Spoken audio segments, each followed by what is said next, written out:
Hi YouTube, I'm on Mt McKerrow in near the Orongorongo Valley. I've just been on a 3-day tramp or hike.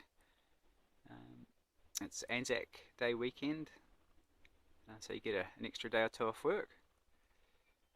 So I took the opportunity to go bush for a bit, and here we are. Just spent the night here at my campsite, and there's a bit of bush for you.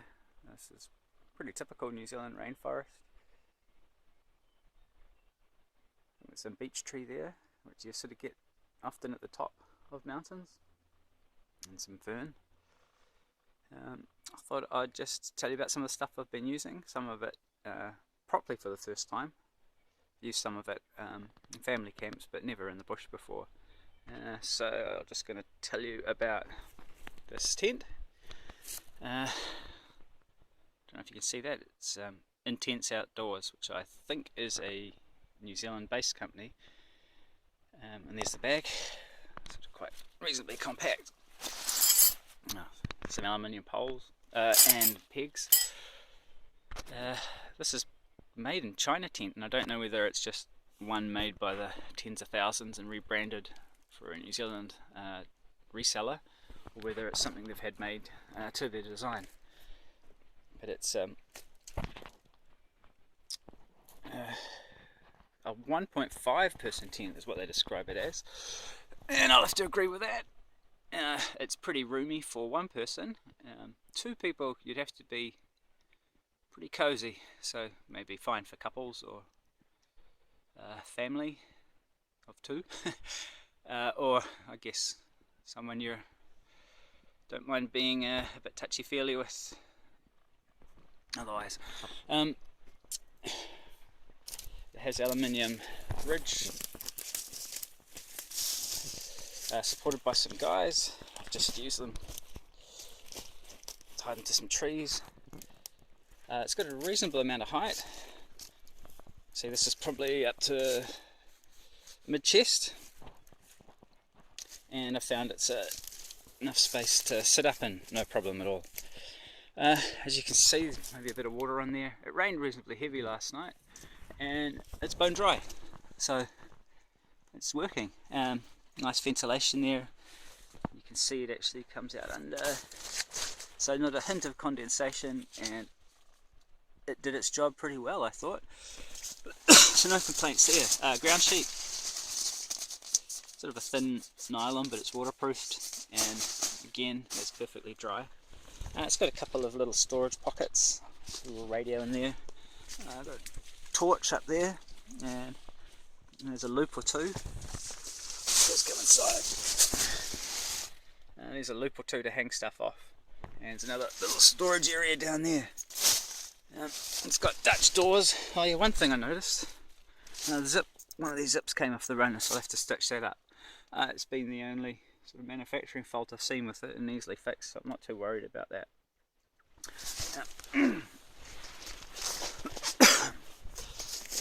It's got a sort of Dutch D style door, and this is a lancewood, which I've adopted for the night. I'll just zip that up so you can see it. Gives you a bit of a vestibule. It's enough to fit a pack under, but I would have preferred just a straight one, I think, because you could put it up on pegs just to give yourself a little bit more, well, not pegs, poles, just to give yourself a little bit more room. So as far as the design goes, oh yeah, there's a nice little vent here. So as far as the design goes, it's okay. The vestibule, I mean, the rest of the tent's pretty good. Yeah, I have noticed that I set it up in my backyard for a while, kept it there for a few days, and it did rain very heavily. And I noticed that when you open this, the rain, if it's on the right angle, will get inside. So yeah, I think I would have preferred it to rise up and put it out in a couple of pegs. But it cost me 120 New Zealand dollars, which is excellent value, I think, for what it is. Weighs, I think, about 1.5, maybe 1.7 kgs, so not too bad. And it fits into this bag here. I'll show you what it looks like when the bag's full. And that fits nicely under some straps of a pack. So I will take the fly sheet off and we can have a look at the frame. And there we are, taking the fly off. Doesn't take very long at all. The fly pretty much just put over the top and it buckles in here. So it doesn't take very long to set up at all. It takes about 5 minutes to set the whole tent up without putting in the pegs, and then however difficult your terrain is, another 5, 10, 15 minutes after that. And there we are there, all packed up. Yeah, so compared to my hand, I don't know, maybe 30, 40 centimeters wide. Oh, I've actually got still got the instruction pamphlet. I'll bring that out. There we are. Tracker, 1 to 2 person tent, aluminium. So if you're interested in any of the stats, there they are.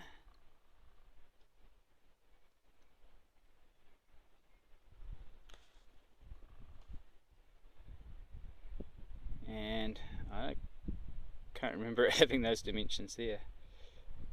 It's not as wide as it maybe looks there. You'd be struggling to keep 2 sleeping bags not touching each other, I think. But overall, really good value for money. Kept me dry. It was pretty windy last night. I'm on the leeward side of the winds at the moment, but they were strong winds by the Met Service's reckoning, and the noise kept me awake all night. I chose quite a sheltered spot, but there's still a bit of a gust now and again, and it held up fine. So for 120 New Zealand dollars, I think you'd be hard pressed to find a better value tent. It offers as much practical function in that price range. So yeah, I'd recommend it if you're looking in that price range. And another thing I took with me, this is what I got for Christmas. I really like it. I don't know how practical it is really for tramping. It seemed to work out so far okay. It's the, I don't know if you can see that, Luci original by M-powered, believe it or not, it's an inflatable LED solar powered lantern. It sounds a bit strange, but there you go. There are solar panels, there's the on off switch, and the idea is that you can just leave it hanging off the back of your pack to recharge. To be honest, it's never gone flat on me. So 3 days in the bush now and it's still fine. I usually charge it up before I go out. I couldn't tell you how long it lasts before going flat because I've never had it go flat on me. The idea is you inflate it. Let's do that now.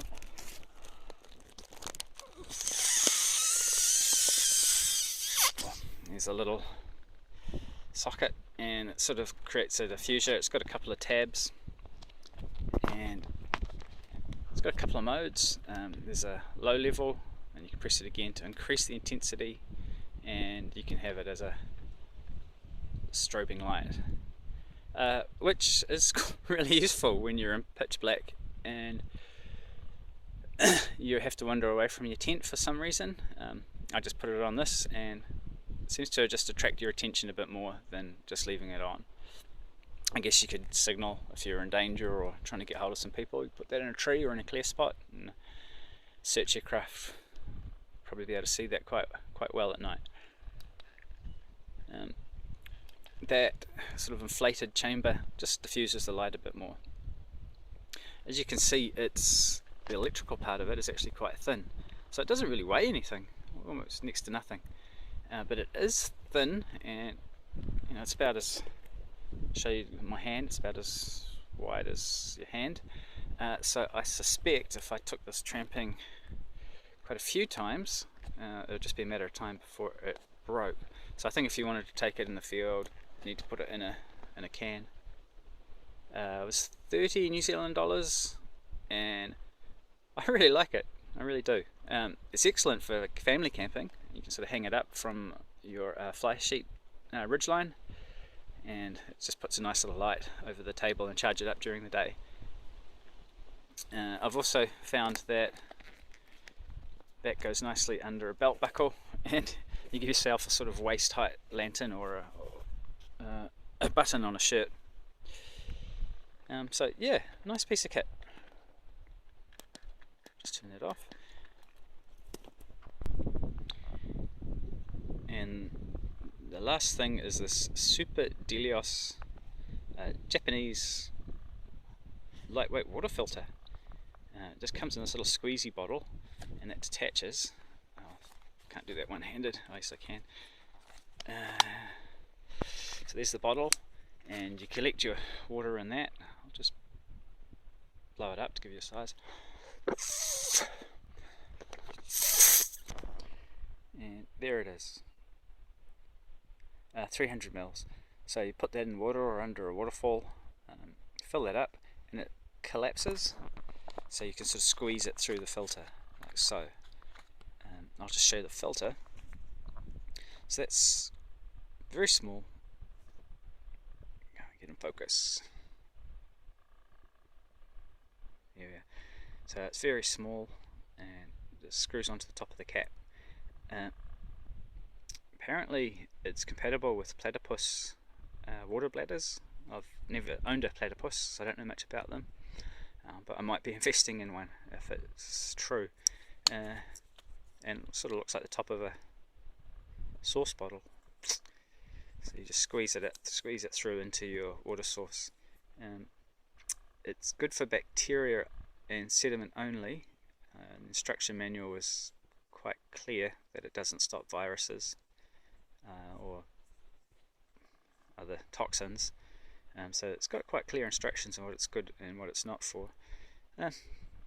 Kind of maybe don't need these in the New Zealand bush, especially higher up, but down in the lower levels where you might get some wash off from agricultural land, or there's a lot of tourists using it, you can risk giardia. I've known a few people have got it, not from water sources, but just seeing what they went through. It was enough to put me off it. So I think 99.9% of the time you're going to be safe just drinking water from a mountain stream, but something that small and that light, why risk it? And that's good for, I think, 60 gallons, and apparently it just becomes too hard to squeeze through when it's the water through when it's time to replace it. So I got that for 20 New Zealand dollars online, and it came in this pouch. If I come across a stream, I'll demonstrate it, because embarrassingly I'm actually out of water. Mt McKerrow is a bit of a climb, 700 meters, and I went through about 2 litres of water, so I'm due for a restock, so I'll do that soon. And here we are, just a tiny little drop. The sun's come out and it's heating up, and I could actually use a drink now, so I'll grab that filter system. The Super Delios. Ta-da! And we'll come on over here.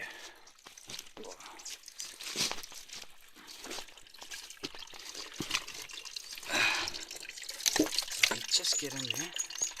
Okay.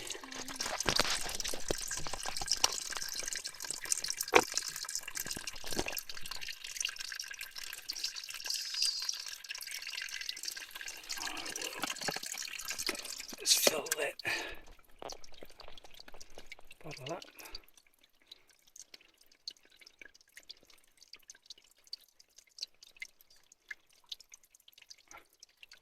So it's a 300 ml bottle, which isn't a bad little size for personal use.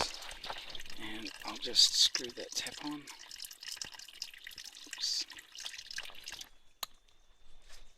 And tomato sauce. bottle, we just squeeze.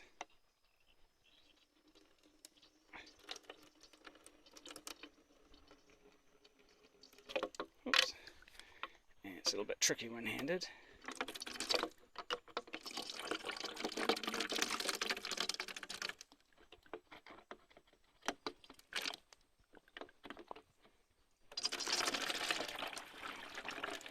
It gives you various ways. You can squeeze the water through, you can roll up the bottle and just do this. And 600ml bottle, so it'll take a few attempts, but that'll see me for the moment. Enough to demonstrate it. And there, filtered water. Nice, cool filtered water. Very nice. And here's something you see a bit up here. It's a possum trap. This little critter climbed up the tree, tried to eat the bait in the trap, and I think it's spring loaded and snap. There's a lever you can pull to release it.